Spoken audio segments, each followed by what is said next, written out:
Hi అండి, welcome to my channel. This is Srilakshmi. ఈరోజు చూసారండి, ఇది కొబ్బరికాయ అండి. ఇది కొబ్బరికాయ తురుము తీసుకున్నానండి.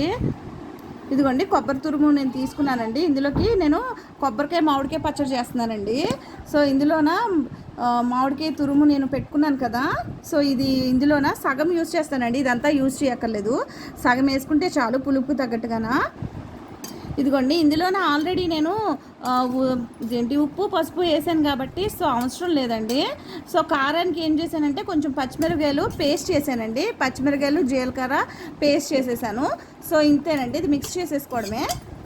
పచ్చిమిరపకాయలు జీలకర్ర పేస్ట్ అండ్ కొబ్బరికాయ మామిడికాయ తురుము ఇలా మిక్స్ చేసేసుకుని ఇది టేస్ట్ చూసుకుని తాలింపు వేసుకోవడం అండి. సో ఇదే కొబ్బరికాయ మామిడికాయ పచ్చడి అండి.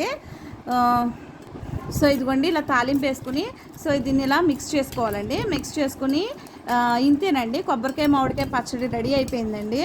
సో ఇది ఒకసారి మీరు ట్రై చేయండి, చాలా ఈజీగా అయిపోతుందండి. ఏదైనా కారంగా పుల్లగా తినాలి అనిపించినప్పుడు ఇలా కొబ్బరికాయ మామిడికాయ పచ్చడి చేసుకుని తింటే చాలా పుల్లగాన కారంగాన. ఈరోజు ఏమైందంటే నేను ఫంక్షన్కి వెళ్ళాను. సో అందుకనేసి అక్కడ తినేసి వచ్చామన్నమాట. సాయంత్రానికి ఫుడ్ కావాల్సి వచ్చి మరి కూర వండలేక నాకు టైర్డ్ అయిపోయామండి ఫంక్షన్కి వెళ్ళి. సో ఇంకేం చేశాను అనమాట, ఇలాగ కొబ్బరికాయ ఒక చెక్క ఉన్నది మొన్న గుడికి వెళ్ళినప్పుడు మిగిలింది. సో ఆ మిగిలింది తురుము తీసేసి మామిడికాయ ఉంది కదా దాన్ని ఇలా కలిపేసి తాలింపు వేసేసాను. సో మా కొబ్బరికాయగా నాకు కర్రీ రెడీ అయిపోయిందండి. సో ఇది మా ముగ్గురికి కరెక్ట్గా సరిపోతుందండి.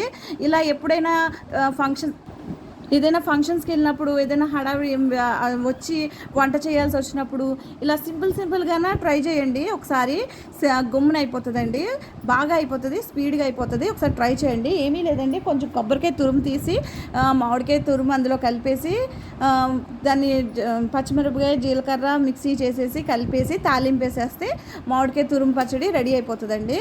సో ఇది చాలా టేస్టీగా ఉంటుందండి. ఒకసారి ట్రై చేయండి. ఓకే అండి, have a good day, bye.